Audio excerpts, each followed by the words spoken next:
What's up, everybody? It's Nick here, and this is your second stimulus check stimulus package update. Last Tuesday, the Problem Solvers Caucus unveiled the terms of their new bipartisan stimulus plan. In my last video, we looked at the terms of that plan that had to do with a second and possibly third round of stimulus checks. In this video, we're going to be looking at the other key terms of that plan, so stay tuned.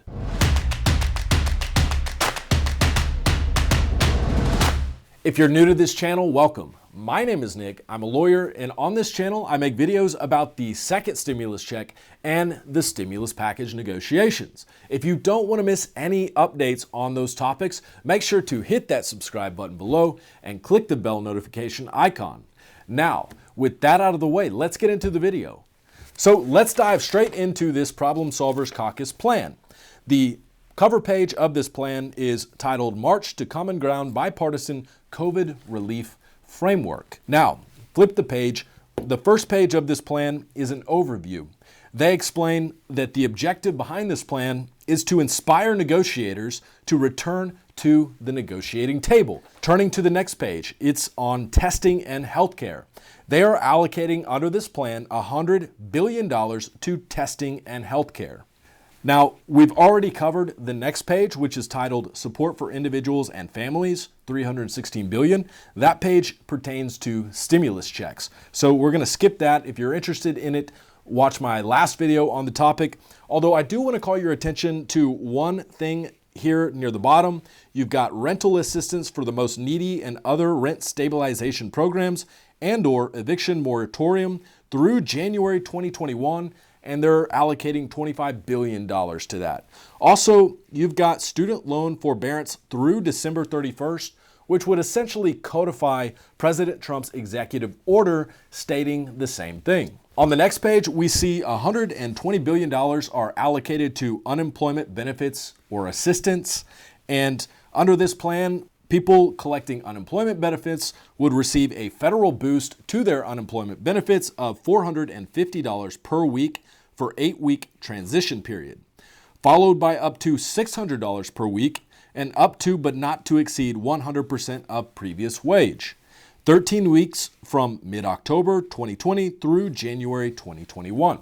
So this is actually more generous than what the Republican skinny stimulus bill contains, and it is slightly less generous than the $600 straight from the beginning per week amount in the HEROES Act. Turning the page, we've got small business and nonprofits assistance in the amount of $290 billion. That includes $240 billion for a second round of paycheck protection loans. Now, turning the page, we've got $145 billion allocated to schools and childcare. Turning the page, next we've got state and local aid, $500.3 billion. Next, we've got election aid in the amount of $400 million. Next, we've got broadband, agriculture, USPS, and Census money allocated in the amount of $52 billion under this plan. That would be $12 billion for broadband hotspots in underserved communities, $25 billion for agriculture and aquaculture producers and processors, $15 billion for the USPS and elimination of the full pre-funding requirement, and modify statutes to allow extension of census and ensure an accurate count. Next, we've got worker and liability protections. So the solution here is enhanced protections for entities which follow enhanced OSHA guidelines. And then also here we've got robust enforcement of worker safety. On the next page, we've got automatic boosters and reducers. Now, in my last video, we already covered the boosters that are on this page. So we're going to skip past that and take a look at the reducers very briefly. Right here, it's got $60 billion. So the Paycheck Protection Program Round 2 could be reduced by $60 billion based on COVID hospitalization metrics and vaccine progress. Next, we've got state and local funding could be reduced by as much as $130 billion based on those same metrics.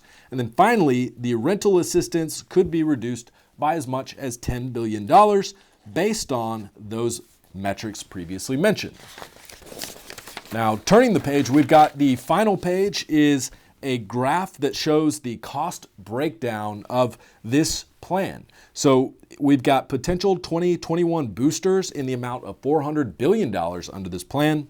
We've got new money would be $1.5 trillion, and previously appropriated CARES money that would be reappropriated for this plan would equal $130 billion. Finally, we've got potential 2021 reducers equaling as much as $200 billion shaved off of that total stimulus bill. Now that you know the key terms of the Problem Solvers Caucus new stimulus plan, I want to tell you about a special promotion that WEBULL is running right now.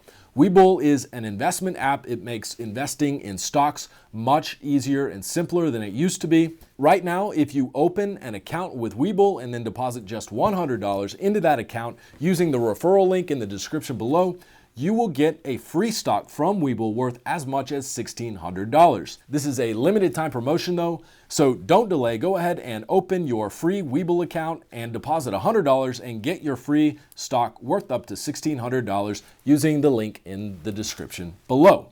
That's all I've got for you today, folks. Don't forget to subscribe, like the video if you liked it, leave a comment if you have anything to add, and as always, thank you for watching.